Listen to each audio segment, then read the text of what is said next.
Joined by Justin Cerenzia. Justin is the Executive Director of the Buckley Center for Teaching and Learning at the Episcopal Academy in Pennsylvania, down the road from the Middle States office. Episcopal is a Middle States member school, which I'm very happy about. Justin also writes for The Beacon and the Academic DJ. Those are both on Substack, and he often touches on questions of not only the use of generative AI, but also what great teaching and learning looks like, often framed through the question of the science of teaching and learning. And Justin is also a member of the AI advisory team for Middle States. So I want to start just setting a little context by sharing a few pretty powerful statistics, and then we'll jump into conversation with Justin and Sohan. So first, according to an EdWeek Research Center survey from the very end of 2023, so just about 2 months old, let's say, 80%, 80% of educators say that their district or their school has not crafted clear policies on the use of AI in the classroom. That same survey revealed that only 33% of teachers have used AI tools in the classroom. And of those, only 12% have said they use them some or a lot. So 12% of 33%, ultimately brings us to a pretty small number of teachers who are using generative AI a little bit or a lot in the classroom. And then finally, Imagine Learning released a report called the 2024 Administrator AI Report.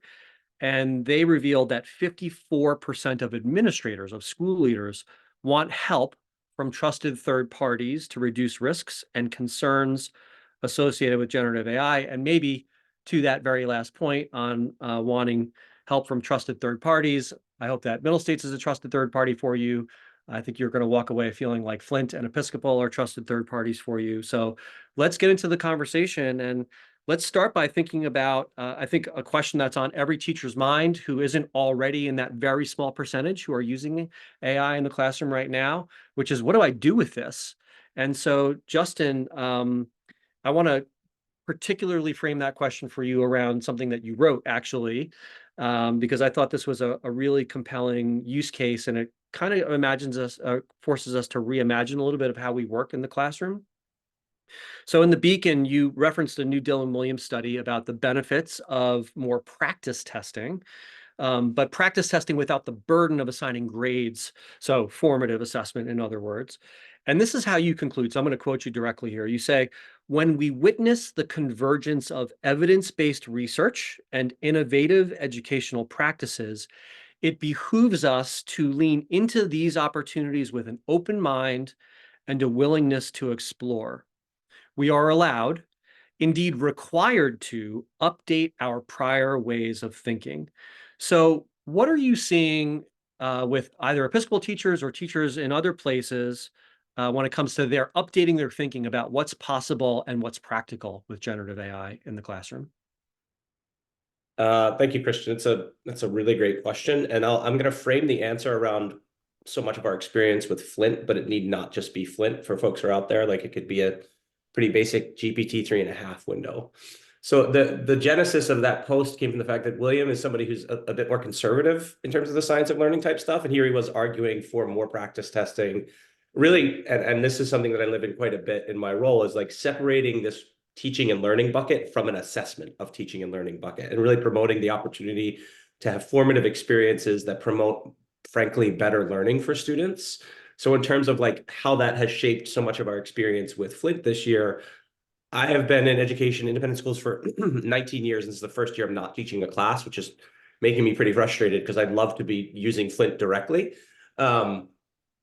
To see how our teachers are using this to extend what we might think of as like active classroom learning practices beyond a traditional academic day. All of a sudden, we take these buckets of time that we hold sacred as class time, and we move those experiences beyond, whether it's for homework or for practice, and it changes the dynamic and frankly gives students a much more rich, robust learning experience beyond simply passive completing of problems or work sets or reading in a particular text and passage. So that's been a very basic but very powerful use case that we have seen in various classrooms, from STEM to religion to history to English. So, and why is it different now? What does generative AI enable us to do, either with the volume of or the quality of formative assessments that we just maybe couldn't do before?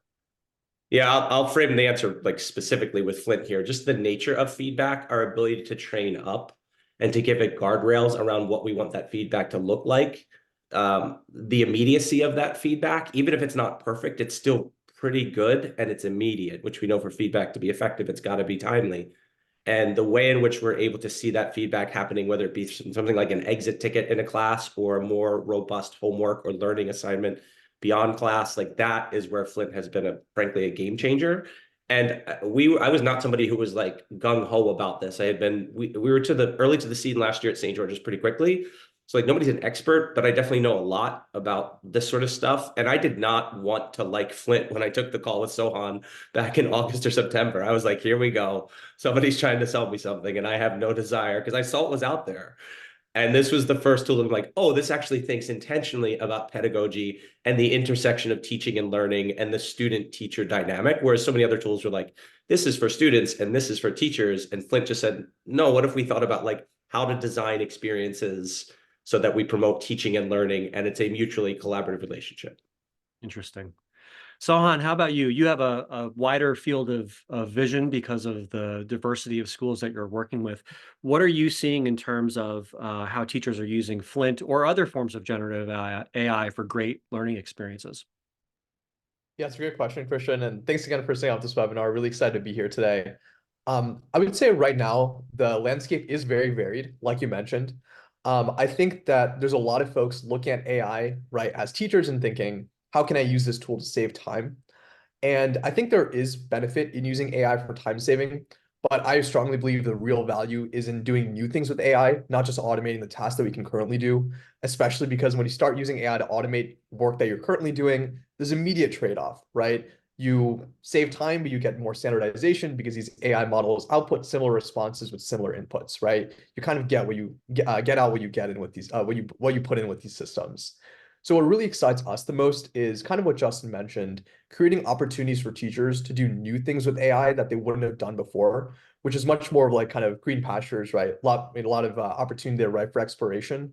The main way we've seen teachers use Flint and AI in like more interesting ways is by actually letting students go in and engage with AI when they're needing extra help. So for example, there's a teacher I was talking to recently that has traditionally for years been doing like study sessions with their students, right? Students can come in for extra help and maybe there'll be like 10, 15 students. Some of them will go up one-on-one with him and asking for extra help. Others will be just kind of working on a worksheet and, working through some problems. With Flint, every student's able to interact with an AI system at once, this really powerful AI tutor. And wherever the tutor falls short or the student needs extra help from the teacher, they can then go up and say, hey, here, hey, Mr. Haler, here's where I got stuck. Can you help me out with this very specific, piece or topic that I'm struggling with? So I'd say creating those extra opportunities for students to get more personalized help is the area that we're really focused on. And we've been really impressed by how quickly teachers have dived into it, despite it in some ways being extra work for them. This is a new thing they have to learn. They have to understand how it works, maybe set up for their students for the first time. But I think the payoff in terms of the new learning experience the students get has been enough for most teachers to go, okay, let's give this a shot and see what it can do. Yeah, and we're definitely going to circle back around to that question of onboarding and how much time it takes and the challenges, because I think there are real kind of practical, if not actual hurdles, at least perception of hurdles from teachers, and I find that entirely reasonable. But I'm hoping that this conversation can help them update those priors as well, to repurpose Justin's phrase.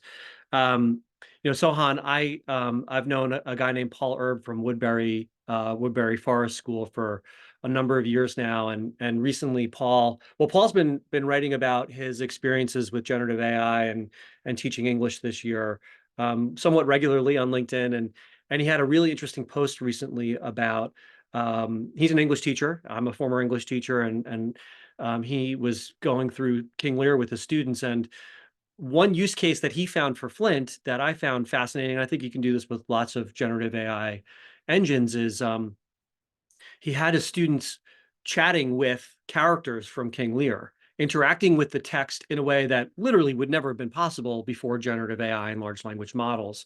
And I'm curious if there are other examples that you can think of how teachers are using Flint or, again, other generative AI engines really not just creatively, but truly innovatively, like in ways that we just have never been able to do before, that could potentially create breakthrough learning experiences. And just to put a finer point on it before you respond, one of the things that was remarkable for Paul about it was the students' ability to engage with the language of Shakespeare, but in a more approachable and conversational way. And often it's the language, the very foreign kind of language that Shakespeare presents to even native English language speakers, that can be intimidating and sometimes a barrier to their learning. And he found that students were deeply engaged by the possibility of talking to Edmund or King Lear or one of his daughters. And what else are you seeing when it comes to really creative uses? Yeah, absolutely love that question. And it's been great to work with Paul from Woodbury. We actually recently partnered with them, and he's been, creating all sorts of really interesting assignments on Flint. A couple use cases I'd like to share is like the AI that we built on Flint is very powerful. It's very smart, uses GPT-4 as the backend, so it can pass the bar exam at the like 90th percentile, get flying colors on the SAT. And as part of that, it's really good at writing code, actually.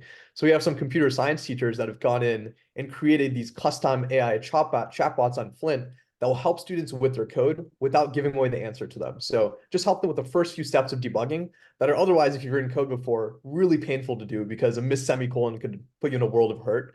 But that's where an AI system can come in and actually help students out when they're stuck on something, even if that's at home. It's something really tedious that would otherwise take a lot of time for the teacher to do.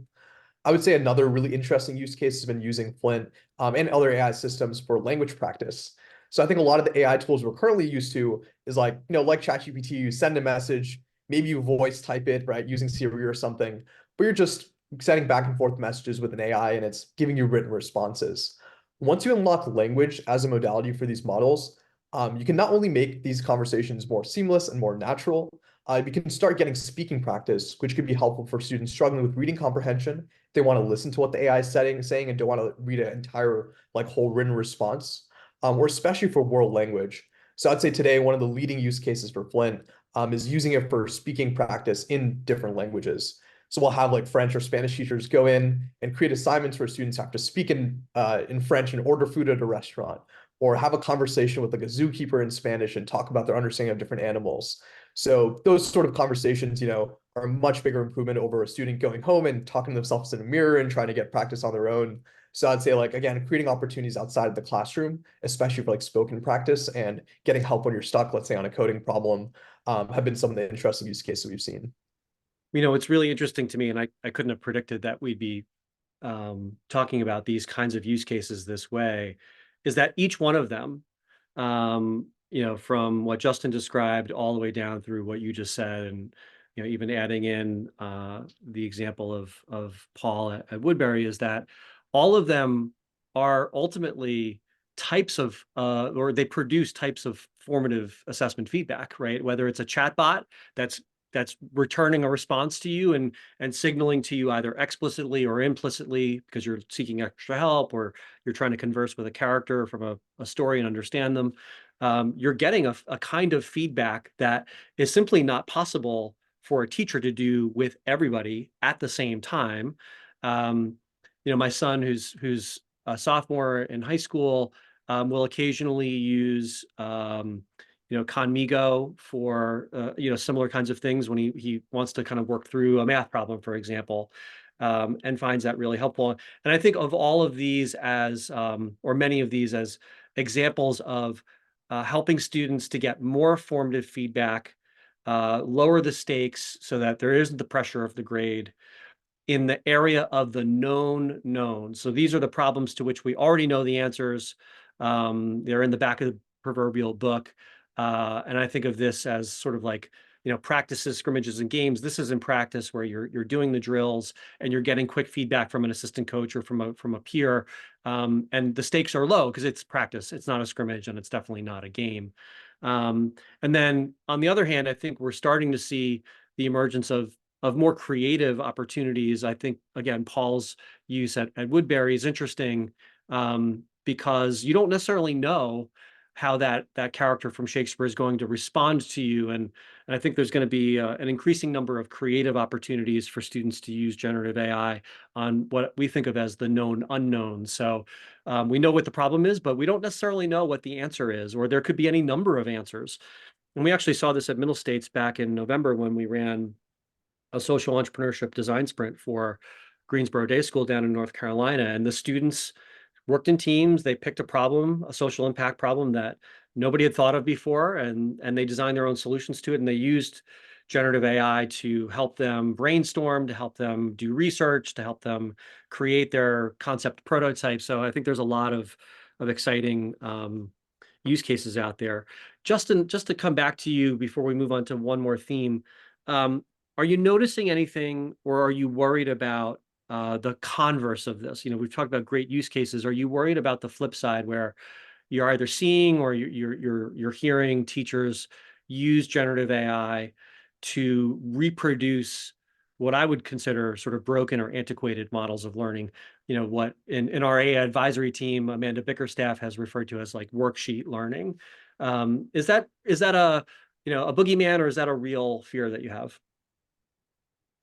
So I think it's a real thing, but I want to answer a different question first, Christian. I want to highlight for folks, like, in all of the things that you mentioned and that Sohan mentioned, some of the things I hear frequently from teachers, they're going to be replaced, and none of the things that you've just alluded to suggest the replacement of teachers. It's really a forced multiplication of teachers.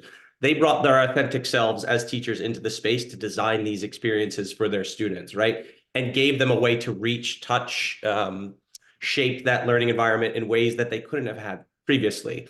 With that said, Christian, like, this actually does sort of answer your question. If teachers are just seeking to use generative AI to replicate the worst or the most rote, then they can do that efficiently. It's sort of what Sohan alluded to earlier. I haven't seen it on the ground at Episcopal Academy, but frankly, it's one of the reasons why I was so excited about Flint, is because it's not really meant to just do that. You can, but that's not where the best part of it lives. Whereas, frankly, there are other platforms out there where that's what they do well. I think Flint requires teachers to and students to approach it authentically and in a way that really reflects the best aspects of teaching and learning in all of the things that we do in those classroom sessions with our students. So it's sort of a yes and, like anything, any new tool, we can use it in various different ways, but I don't think that's not Flint's meat and potatoes, to use a phrase. But it certainly are some other generative AI platforms out there. They could do that well. Okay, let's go further and sort of shift now into a second theme, which is challenges and maybe even threats, depending on how severe you see some of these things being.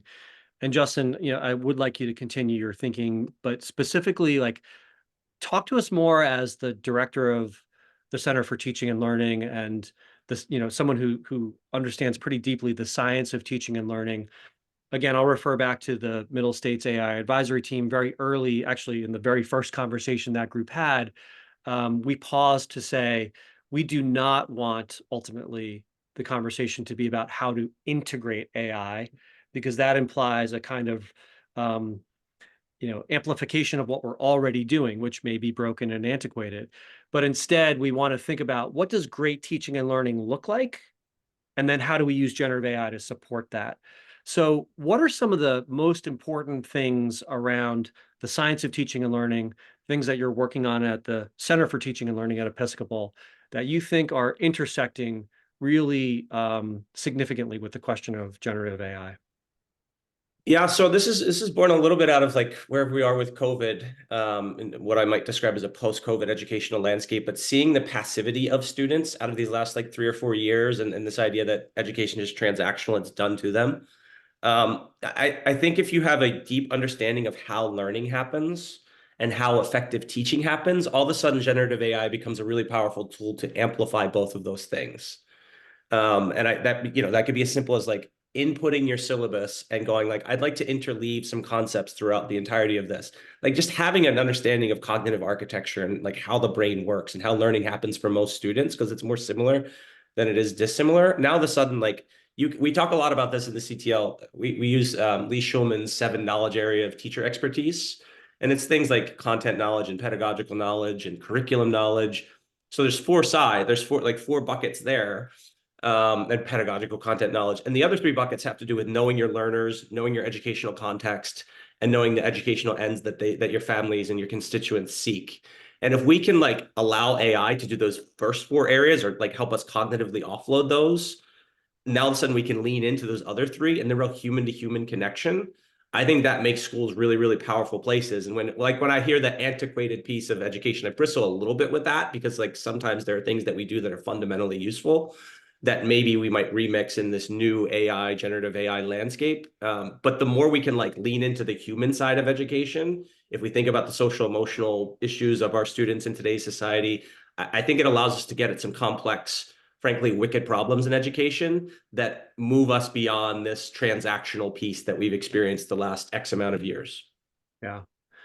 Sohan, same question for you. Are you worried about or noticing some of Flint's users opting for those, what I would consider sort of lower level learning experiences? They might be useful in a very kind of narrow context. Again, I'll use the metaphor of, sports practice or musical practice or performing arts practice.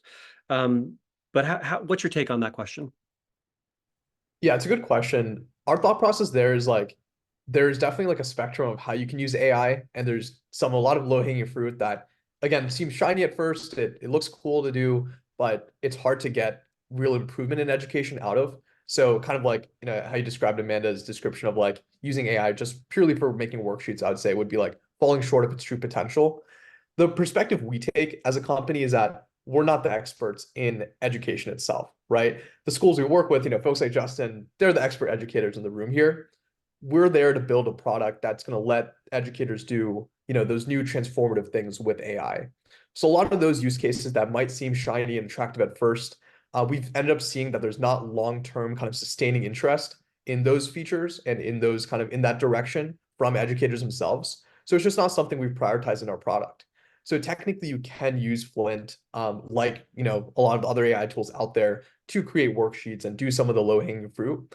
But you'll quickly find that it's not even the best tool for doing that because we've really focused on what feedback we've heard from educators like Justin around like doing the more kind of advanced things with AI, giving students more extra practice, that sort of thing. I will say though, it's always like a balance. I don't think anyone really knows the full answer of like, what is the solution for AI in schools? Obviously, it's something I spend a lot of time on, but I don't think I know the full answer either. I do think, though, that most of the value will come out of students using AI in new ways for getting extra help and not in just kind of reinforcing the patterns we're already seeing in schools where, honestly, most students might not even feel engaged to start with in the first place. So I definitely like to approach it from a lens of like, okay, this is some cool new technology, but like, what are the pre-existing problems that we can apply this to? Not just like, okay, what are just things we can do this with this technology because it now exists, right? So yeah, I would say for us, like, we're actually not the domain experts, it's the educators, and then we're just there to just take this really cool technology and productize it in a way that makes it usable and makes it useful for schools. Yeah, absolutely. What are some other challenges that each of you are seeing when it comes to the use of generative AI in the classroom or outside the classroom to support what's going on in the classroom?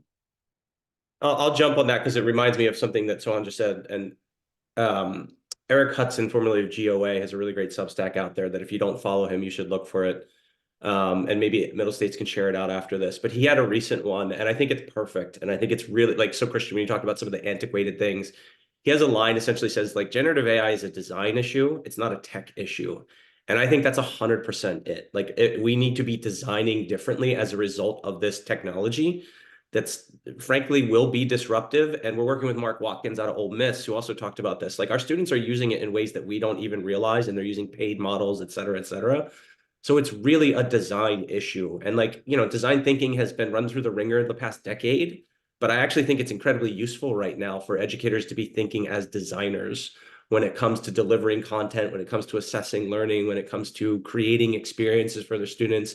Because let's be honest, we're competing against a number of different things, like in terms of social media, in terms of generative AI, like even the novelty of this experience for students can be a hook to have them reinvested in how this sort of plays out. And I heard that directly from one of our theology teachers this year, who said, my students are saying to me, oh, I'm thinking about this in ways that I've never thought about this before. And what better thing could you want as an educator than to have your students say, I'm thinking about the subject, right? And So it's a right. design issue. It's not a tech issue. Yeah, that's such a great point. And if I can combine something, Sohan, you said a minute ago with what Justin just said, um, I think it's really important for everybody on this call and everybody who will watch the video afterwards to understand that, as you said, Sohan, nobody is an expert in the application of generative AI to the world of learning. There might be some really great leading emerging practices, but the issue is so new, it's going to take us years and years and years to really wrap our heads around this. And that is not an excuse for anybody to sit on the sidelines and wait to see what happens. I think the stakes are just way too high. And one way that maybe we can make ourselves more comfortable as educators jumping into the deeper end of the pool is to do what Justin said and really to think of ourselves as designers, also quoting Eric Hudson's Substack, not technologists and not educational technologists, but really designers who are using generative AI as one of many tools that they might have in order to get a student to say something like, wow, I'm thinking about this in ways that I wouldn't have guessed or that I never thought about before. I mean, that to me is the best evidence you can have of real-time learning happening. Sohan, anything you would add in terms of challenges that you're noticing or that you're worried about? Yeah, there's definitely something that there's one thing that worries me, and I think Justin touched on a little bit with like students having access to so many different tools. I think that level of choice is amazing. I mean, I'm definitely a big proponent of there being as many tools as possible for students and educators. That competition is going to lead to like the best tools surfacing to the top. But one of the challenges today is like because there's so many tools and because they're so readily accessible, the disparity between the haves and the have-nots of like some students having the time or maybe the resources for like a paid tool to explore that versus a student who doesn't have the time or maybe doesn't have resources to be able to pay for a tool themselves does result in like a big disparity in how prepared students are going to be for like AI in general and what it means for their future because it's just it's not going to go away. This is going to be an important part of every field beyond education that's going to be relevant to students. But then even at a school level, right? We're very proud of the work we've done so far and like the schools we're partnered with. But Flint's still relatively small. I mean, we're partnered with 55 schools and all of them are independent or international schools. So when I think about like public schools out there that are still navigating, AI bans to some extent. I mean, I went to public school in Connecticut. My school district back there still has a ban on ChatGPT and any AI tool. I think that the gap between schools that are at the forefront versus schools that are catching up is really wide and probably wider than any other technology shift we've seen before. Because even if you look at like something like the introduction of internet and computer systems into schools, there was a lot of kind of barriers to entry that made it so that there was a lot of infrastructure that had to be built up and implemented over time to let those technologies kind of be implemented in a school. With AI, the decision-making process, the time to get set up with it is a lot quicker because it's just a tool on the internet and there's so many of them available that I think that the schools that aren't adopting this or maybe don't have the resource to adopt something like Flint or even on an individual level like a student that can't pay for GPT-4 is unfortunately falling behind. That definitely is something that worries me. I think there's like an inequity issue here. Over time, I think that we're getting to a point where like every AI tool is amazing and a lot of them are really cheap or free. And I definitely hope that's like in the near future. But in the meantime, even if that's like 2 or 3 years from now, there's going to be this period where some schools and some students fall behind. So I think that makes it all the more important that as many as people as possible are aware of what's out there and are at least exploring, right? Even if they're not ready for it just yet. Because kind of like what you mentioned, Christian, like the only challenge is not looking at what's out there, right? And not kind of having these conversations. So I would say Yeah. that is something that keeps me up sometimes. Yeah.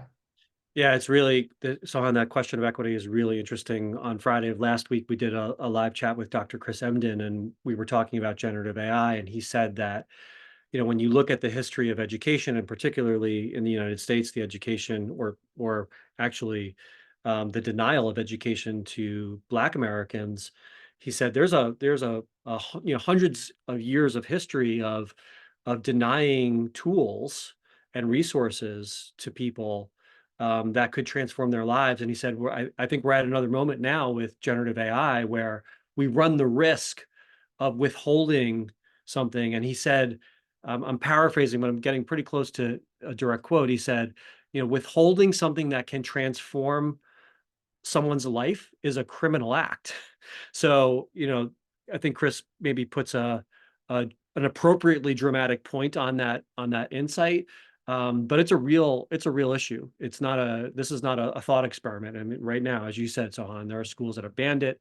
There are schools that simply can't afford it. And we do have to be mindful of a potentially widening gap there. There's one more challenge before we move on to the third set of questions. There's one more challenge I'd like to get your thinking on, and it has to do with what I call outsourced thinking. There's a version of this conversation that Ethan Mollick from Penn refers to as, the driver falling asleep at the wheel phenomenon. And the challenge that I'm seeing or worrying about, I can't say that I'm seeing it in terms of witnessing it, but I worry about is, I've spent a lot of time, particularly with ChatGPT, and in many ways it's like magic, right? It's amazing that you can give it a prompt, ask it for a lesson plan or a rubric or the right set of pedagogical moves, and with even a sort of moderately robust prompt, you can get a very, very good first draft answer. And I worry that teachers will not spend enough time really scrutinizing that output to ask themselves, well, wait a minute, is that really what I'm trying to do in this class right now? Or wait a minute, is that really what I think constitutes high quality assessment of this particular task? And because the output is so fast, it's so fluent, you can have it, organize things in charts to speed up the whole process. I worry that there may be a little bit of a seduction there in outsourcing our thinking to a generative AI and either not editing and going back and forth, or only doing light editing because it's so good enough that we feel like I have 10 other things to do, and God knows that teachers have no end of things to do. It might be easy to just say, yeah, this is good, I'm going to run with this, and not really think about the consequences of what that means for a better learning experience in the classroom. And maybe my fear there is overblown, but I'm curious if either of you have a reaction. And Justin, I'd love to hear your thoughts first. Sure. So you've illuminated something that I think for those of us who are maybe where I'm at, where you're at, Christian, where Sohan is, like that, we have the luxury of thinking about these things, right? Like that is a luxury to be thinking about that at that level. I will say that in our experience, particularly with Flint, it's actually illuminated that quite a bit, where if we think about layers of curricula and like we intend to deliver something as sort of that first layer, and then we enact it is our second layer, right? And then we assess it as the third layer, and then we like really determine what's been learned as the fourth layer. We have illuminated multiple instances where our teachers were assessing the wrong thing based on what they had input in designing the learning experience. So like it became this whole sort of meta thing for our teachers that the feedback that they were getting, the students were getting, was aligned with the assessment that they had built, but it wasn't aligned with the intended standards of the module, of the unit, of the chapter, whatever. So it was like this moment of learning for teachers that actually allowed them to be really reflective around like, oh, I'm not assessing the things I want to assess. The things my students are thinking about are not the things that I wanted them to be thinking about based on how I had designed this. And that would have never become apparent if it weren't for their engagement with Flint in this particular way. Now, that's a like really small anecdotal example, but it was actually one of these moments of like, these are the learnings that we're not even thinking about. So when I hear you ask that question, Christian, of like, is this as quite as good as I wanted it to be? I share this story all the time.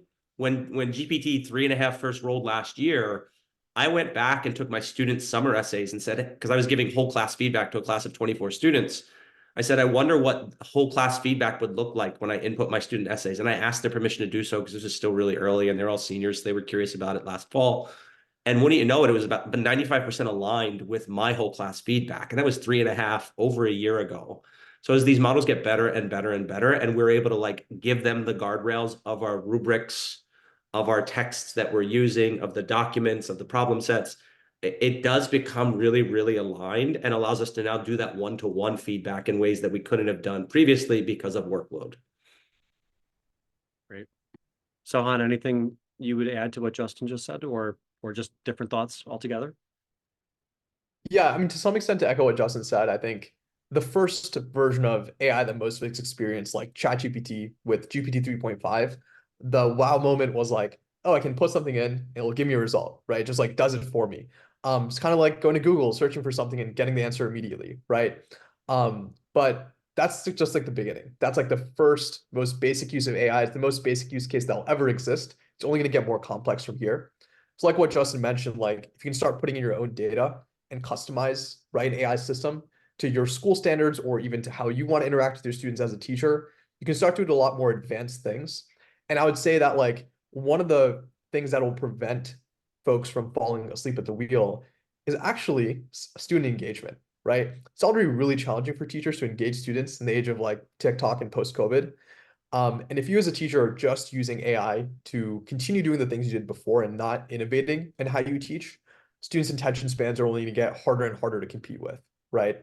So if you instead use this tool to engage students by giving them no new forms of instruction or practice, I think that will be an incentive for folks to say like, okay, this is maybe like a better way to engage my students. So I would say like, like we're just getting started with AI in general. There's so many kind of new use cases that are going to pop up as the technology matures. And then B, for teachers that are always looking for a way to engage their students better, now there's this whole set of tools for you to go and try. And, once you start seeing how the improvement engagement occurs, I think it's gonna be a no-brainer to say like, okay, this is like a better way of maybe doing an assignment or giving students practice, as opposed to just sticking to the first version of these tools, which is like create some materials for me or do this work for me. Yeah. And what I hear both of you saying is, in different words, the question needs to be at the top of every educator's mind: what does great learning look like? Not what can I use this tool to do? That may come later, but first you have to ask, what am I really trying to get the kids to learn here? And what would that look like if that were a really great learning experience? And then how can I use generative AI to support that? Well, Sohan, you hinted at maybe what's coming next, and there are two particular announcements that came out over the last couple of weeks that I'd love to get reactions to, and then you may have additional thoughts about where the hockey puck is going. But OpenAI recently announced Sora, which is an unbelievably powerful, high-fidelity video generation machine, and it creates videos just from text. What are the implications for learning with something like Sora, where students can generate, well, it's not available to the public yet, but ultimately, upwards of a minute of really high fidelity video based on just a few text prompts. Justin, is that something that you've thought about yet? What's that going to mean for learning experiences? Not from the visual side, honestly, Christian. Like I have a lot of conversations with our arts folks, but thinking about that and sort of where it's headed, I still think well, I think Sohan alluded to it earlier around something like computer science. There's still value in knowing coding and the computational thinking that goes into these things. Similarly, like art for art's sake, hopefully it's not going to go away anytime soon, right? Like as amazing as as that tool was and sort of the release was, I'm still thinking about like how we tell stories and what images mean and how humans engage with those things. So like as much as I am on the emergent edge, the leading edge of these things, I'm also like very much a traditionalist in the sense of knowing the ins and outs of these things. But the tech, I've lived much more in the text generation side than I have in the visual generation side of things. Yeah. Sohan, do you have any thoughts about technologies like Sora? Yeah, for sure. Again, like Justin, it's not an area that I've personally worked on or really focused in, and Flint doesn't support like kind of any sort of visual stuff yet. But there's some interesting stuff I've heard from teachers.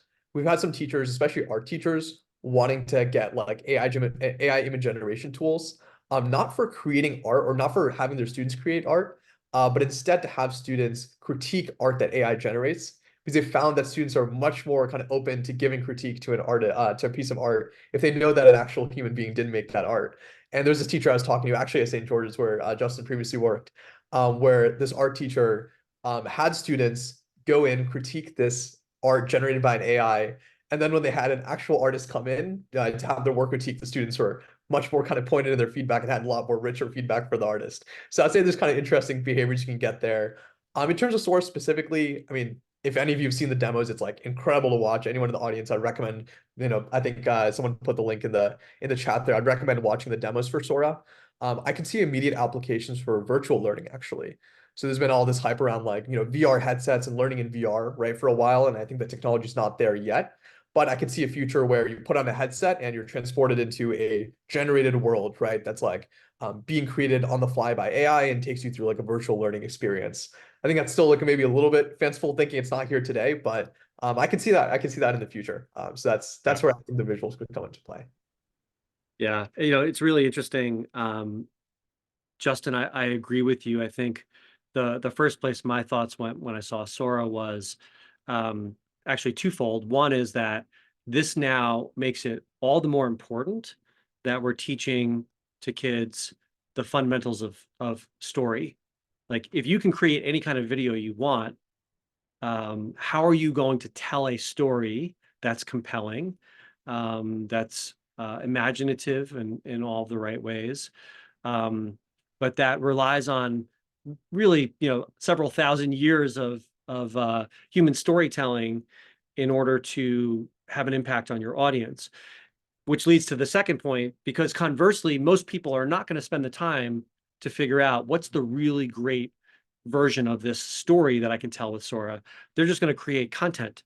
And so we're going to see exponential increases in the amount of garbage out there, both text and video.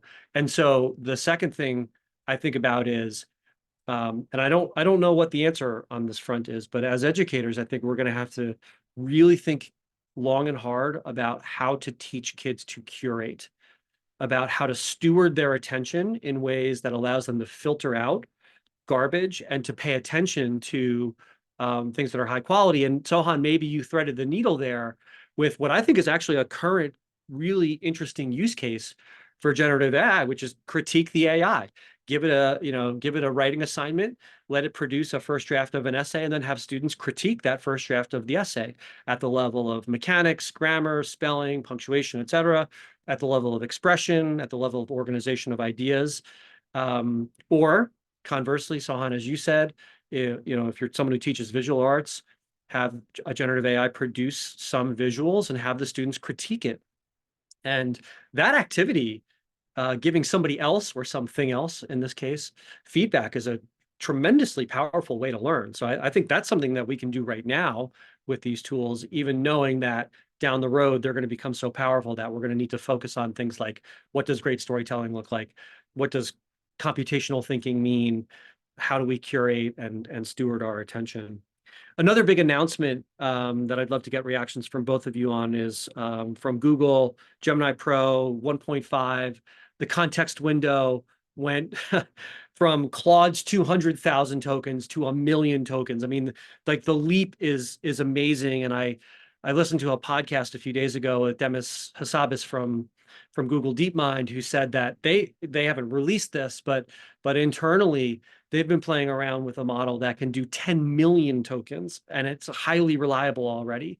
Now, the costs for that are astronomical, and so it's not economically practical, but the technology is there, and we know that the costs are almost certainly going to come down over time. So what are the implications of a large language model that can hold 1 million tokens all at once?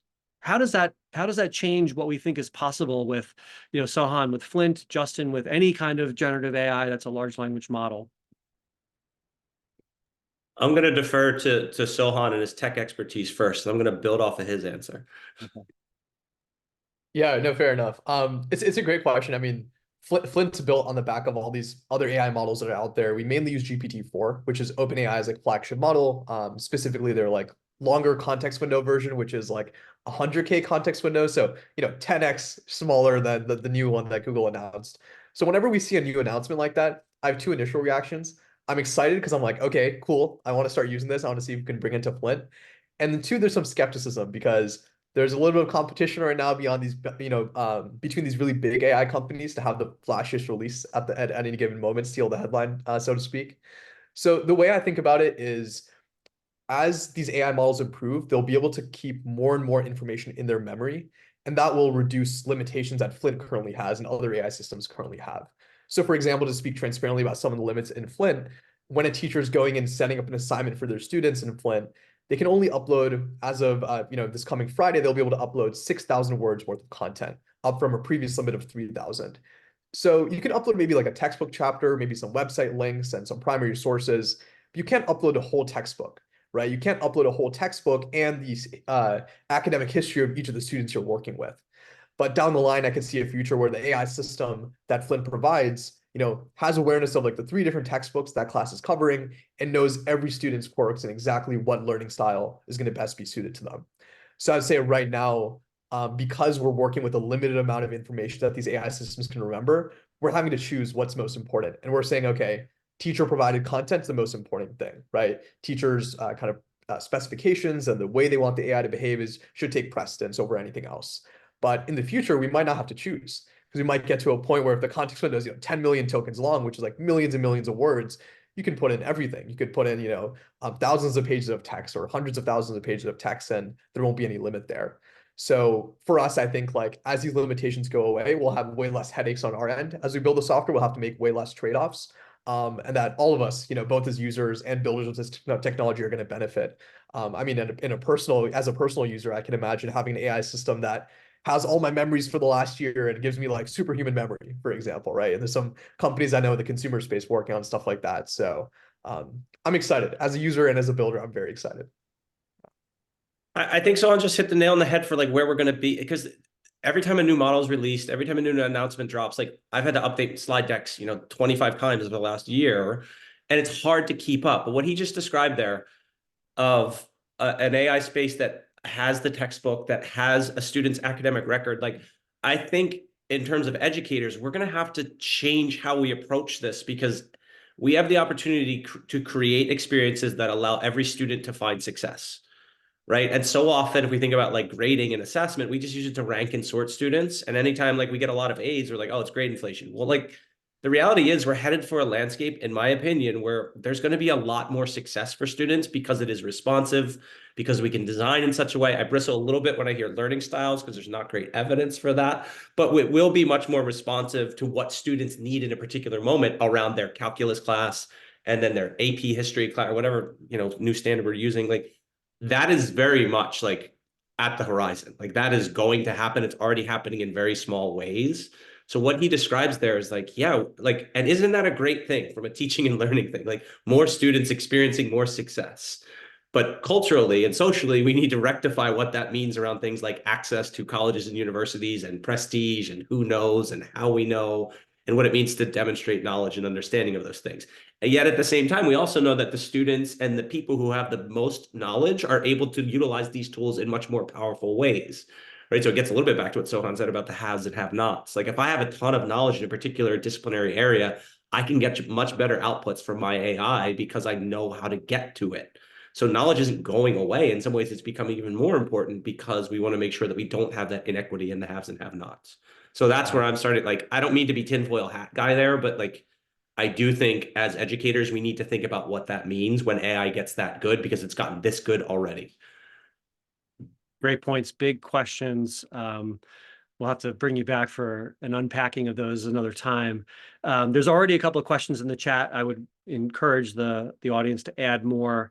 And I just want to put these out because the couple of questions that are already here are really great. So my former colleague, Carissa Casey, who's now at Choate, asks whether you're aware of any schools that are either actually already or hoping to measure the impact of generative AI as a tool on the quality of teaching and learning, and also to inform the continuous redesign of teaching and learning using data. Yeah, that's a good question. I think if you check back with me in like 6 months to a year, I'll have something more concrete. At the moment, at least for Flint specifically, we don't have like a study that says, okay, this is how it exactly improves teaching and learning in schools. That said, there's a couple kind of tangential pieces of evidence I could share. Harvard recently ran a study this past kind of fall semester with their CS 50 class, which is their Introduction to Computer Science class, where they built a GPT-4 based AI tutoring system, and that dramatically helped students learn the subject, and students reported like amazing satisfaction, and they had kind of like overall great results from that paper. The Flint system is actually based on some of the work that Harvard did. We basically taken the technology they built, made it easy for any teacher to use that instead of having to have a team of Harvard researchers building it for you. So I'd say there's like a lot of strong signals out there that this stuff works. And then also transparently, just the way Flint works is every school we initially partner with is done on a monthly pilot.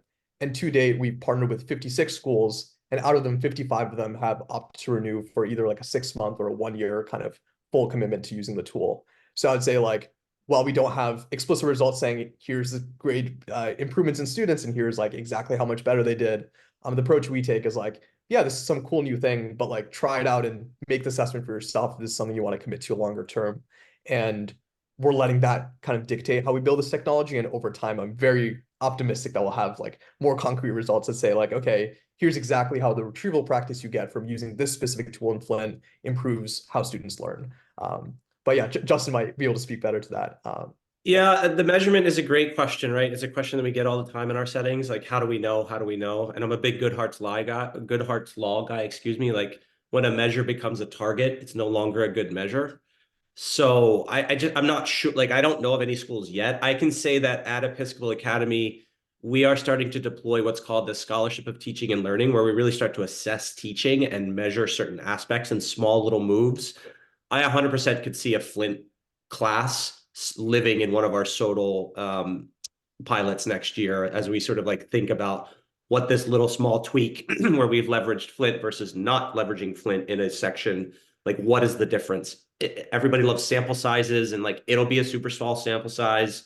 It will be incredibly messy methodology because there's no real good researcher papers out there. Like, so we'd be writing it as we go in lots of ways. But I am very curious about like, if I had 2 sections of AP US government and politics, if I designed one unit where I used Flint and one unit where I didn't use Flint and then flipped it so that the kids were getting similar experiences, we had equity issues that were sort of being solved or at least leveled.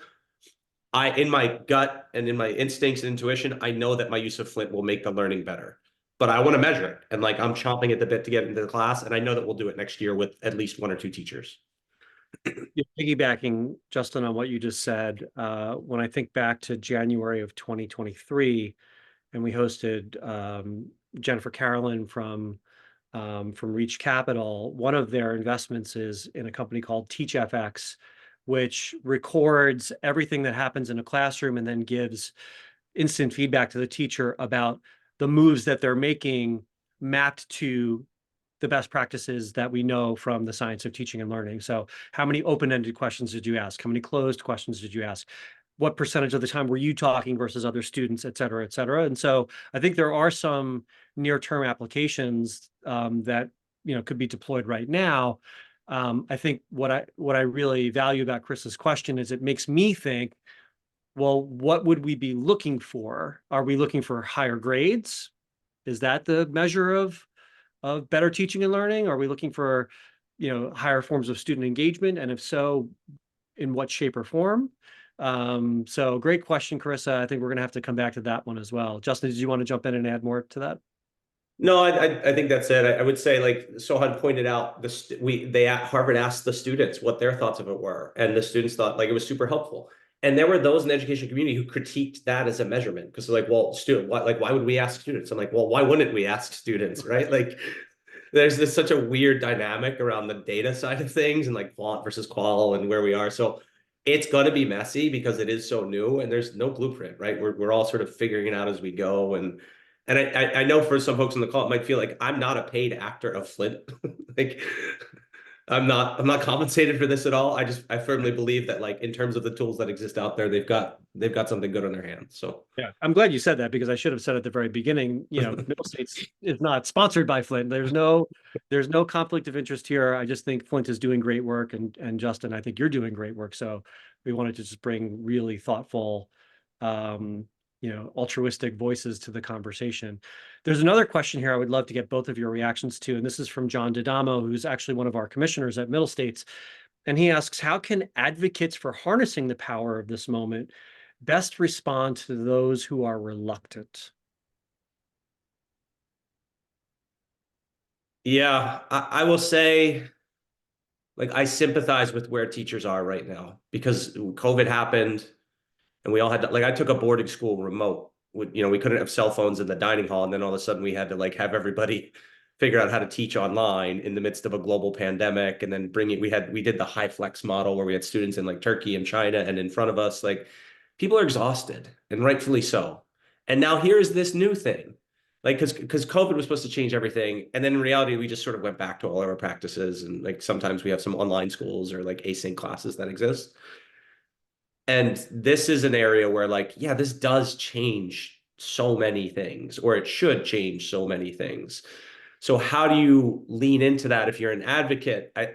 We talk about like pragmatic enthusiasm in the CTL and an experimenter's or playful mindset, which is hard to do. And I tell this story all the time. When my 4 and 6-year-old, 9-year-old want me to get down on the ground and play with them with Transformers, like I forget how to do that because I'm 41, and somewhere along the way I forgot how to play. And now all of a sudden I'm asking you to play in like this digital open chat box. Like that feels very strange because as educators, like we're very professional, we're very serious. But the more you have that playful and experimenter's mindset, the better your outputs become and your experience becomes, because you're just open to these new things and it becomes very generative and very creative. It's hard to get adults to live in that mind space, but I think it's absolutely critical to get adults to at least like dabble in that mind space. My job is unique at Episcopal Academy. I am the director of the Center for Teaching and Learning. It is a sandbox that lives adjacent to the day-to-day of schools, which gives me that opportunity and that permission to do so. But I think the more that we can demonstrate the value in that, and Moloch writes a lot about that, Hudson writes a lot about that, like I think that's absolutely crucial. Yeah. And just to add to what you said, Justin, you know, to extend the metaphor of games, often we find it helpful when we're presented with board games that are simple, they have clear rules, it's easy to just start moving the pieces around. And, you know, whether you're using purely digital asynchronous tools like the prompt library at AI for Education, or, you know, at Middle States, you know, Amber Berry and Nicole Grimes, you know, two of our teammates, you know, we'll do the AI 101 workshop for people live, synchronously, helping them to play with things in real time. That feeling of experimentation and play, I think, is really hugely important. I want to end really quickly with 3 big takeaways for me. First, there are some really awesome use cases that are great right now and great for providing lots of good formative assessment feedback that is low stakes for teachers and students, and maybe fits with that idea of experimentation that's safe. You can use it, as Sohan said, to get extra help. You can use it as a chatbot to interact with texts. You can use it to get help with coding things, but not getting the actual answers. You know, language practice, using it to be spoken to and to speak back to. And there's even more, but all of those things back to what Justin described as active learning practices, which we just know from the science of teaching and learning, it makes for a better student experience. Second, when it comes to the science of teaching and learning, another great use case is to take what you've already done and then ask a generative AI to improve it based on the principles that we know are evidence-based from the science of teaching and learning. And then a third really important takeaway for me is combining what the two of you said before.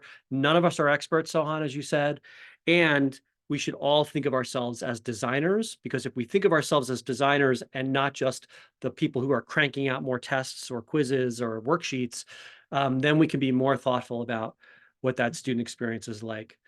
The last 2 things I'll say is, Sohan and Justin, thank you so much for sharing this wisdom. We're going to post the link to this video so that those who couldn't join us will be able to watch it. And those who are here can rewatch it, but we're really grateful for your insights. And then I'm very excited that in less than 1 week, on Monday of next week, Middle States is going to make a very big announcement about artificial intelligence. I'm really excited to share that with you all. So check back in with us on Monday of next week. But again, in the meantime, Justin and Sohan, thank you so much. I'm really grateful. All right, everybody. We'll see you soon. Thanks, Christian. Thanks, Sohan. See ya. Thanks, everyone.